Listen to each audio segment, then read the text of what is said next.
ISI के जाल में बीजेपी नेता के नेटवर्क में जासूसों की हाईटेक टीम, जासूसी के लिए बनाया फर्जी कॉल सेंटर, पाकिस्तान पहुंचाई सेना से जुड़ी खुफिया खबरें, जासूसी का कॉल सेंटर। पाकिस्तानी खुफिया एजेंसी आईएसआई ने हिंदुस्तान में खड़ा किया जासूसी का हाईटेक नेटवर्क। उस नेटवर्क में आईटी एक्सपर्ट्स की एक ऐसी टीम शामिल थी जिसने एक फर्जी कॉल सेंटर ही तैयार कर डाला। उस कॉल सेंटर की मदद से जासूसों की टीम ने भारतीय सेना से जुड़ी कई संवेदनशील जानकारियां पाकिस्तान तक पहुंचा दी। लेकिन एक दिन जासूसों की टीम गिरफ्त में आई तो सबके होश उड़ गए। एक बीजेपी नेता निकला जासूसी कांड का मास्टरमाइंड।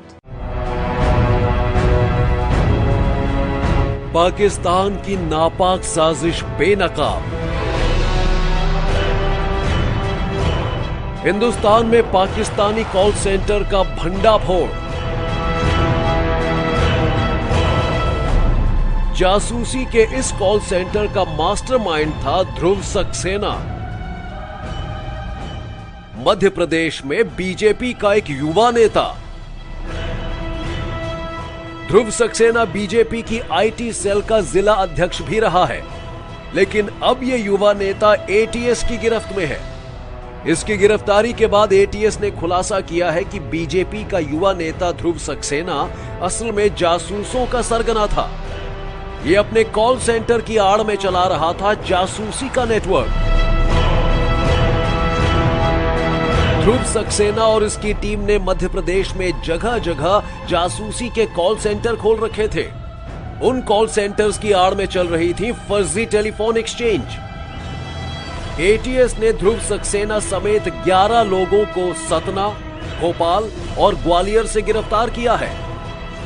सारी सूचनाएं पाकिस्तान तक जा रही थी, वहां से पैसा आ रहा था। इसके भी सबूत मिल गए हैं कि पाकिस्तान से पैसा आ रहा था और बड़ा पैसा आ रहा था। ये सारे एविडेंस मिले हुए। एटीएस की धरपकड़ के बाद जब जासूसी कांड के राज खुले तो बीजेपी नेता और मध्य प्रदेश बीजेपी के तमाम नेता हैरान रह गए।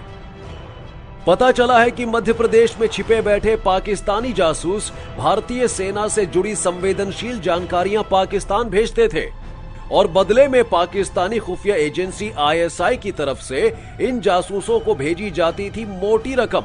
सूत्रों का कहना है कि आईएसआई ने पिछले कुछ महीनों के दौरान 30 से 40 करोड़ रुपए इन जासूसों तक पहुंचाए हैं।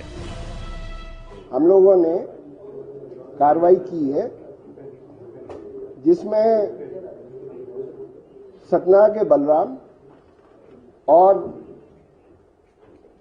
ग्वालियर, जबलपुर, भोपाल से कई लोगों को हिरासत में लिया है। एटीएस की माने तो जांच जारी है और आने वाले दिनों में और बड़ा खुलासा होने की उम्मीद है। कुछ और गिरफ्तारियां हो सकती हैं।